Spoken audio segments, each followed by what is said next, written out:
In the previous section, we looked at exception handling. This is the first video in this subsection, work with methods, arguments, return values, and overloading. In this video, we'll dissect a Java method by looking at its constituent elements. They are access modifiers, optional specifiers, return types, method names, list of parameters, exceptions, and the method body. Are you ready? So let's get started. Each element of a method declaration gives it certain characteristics that we can use to help our program behave in certain ways. Let's look at the entire structure and examine each element in turn. A method consists of a method declaration and a method body. In the diagram, you can see that the method declaration consists of an access modifier, an optional specifier, a return type, a method name, a parameter list, and an exception declaration. And the method body starts the code block in which the method's code is located, and it ends with a return statement. Not every element in the method declaration is required. This table shows all the elements and whether or not it is required and the purpose of each element. So the access modifier is not required and specifies access to the method. The optional specifier is also not required and modifies the method behavior. The return type is required and allows a method to return a value. The method name is essential, as without the method cannot be identified. A method will always have a parameter list, which might be empty or contain many parameters. The exceptional declaration is not required, but does allow any exceptions to be declared. And finally, the method body, which is not actually required in every case. So now let's go through each one of these elements in more detail. Now, access modifiers are going to be discussed in far more detail later on in the course, but let's just have a quick look now. Access modifiers advise the level of access the method allows. And what we mean by access is, from where in the code can this method be called? Now this can range from private access, which only allows the method to be called from within the same class, to public access that allows the whole world, quite literally, to call the method. Access modifiers are reserved keywords and are listed in this table in order of accessibility, with the most restricted access listed first.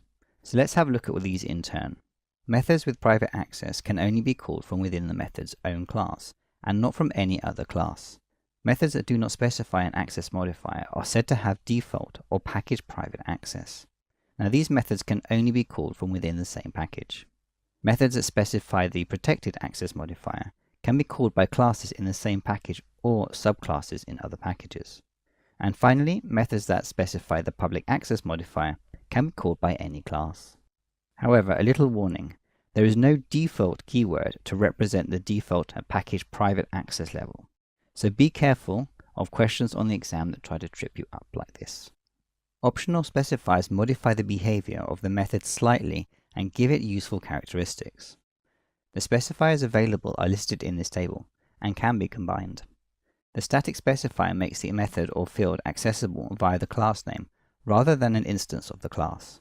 The abstract specifier is used in abstract classes when no method body is provided. The final specifier ensures that a method cannot be overwritten by a subclass. The native specifier allows interaction with code written in another language. The strict FP specifier makes floating point calculations portable. And finally, the synchronized keyword makes the method thread safe. The native strict FP and synchronized specifiers are not tested on the exam. However, it is important to recognize them as valid optional specifiers. So these optional specifiers can be combined in such a way to configure specific behavior. Something you must watch out for, though, is the order in which these appear in the method declaration. They normally appear after the access modifier, although it is actually valid for them to appear before, but is not normal. In the text, you'll find examples of valid and invalid method declarations using optional specifiers. The return type identifies the data type of the value the method can return. The return type can be specified as void, which means that the method does not actually return a value.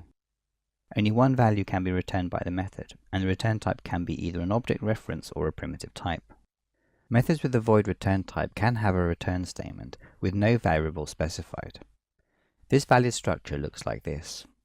Okay, so in the text you'll find examples of valid and invalid method structures with returns. The naming of a method follows the same rules as the naming of a variable. We covered this topic in the very first section of this course, but let's have a recap. So it must start with a letter, a currency symbol, or connected character, such as an underscore. It cannot start with a number, but it can include a number. It cannot include any spaces. It cannot be a Java keyword, such as if, while, switch, etc. It cannot be a literal, such as true, false, or null. It can be of any length. It can include a Unicode character, although note the exceptions above. And it is case sensitive. So cat starting with a capital C is not the same as cat starting with a lowercase c. The parameter list can contain 0 to many parameters and is required. There are several ways to construct a parameter list. First of all, with no parameters.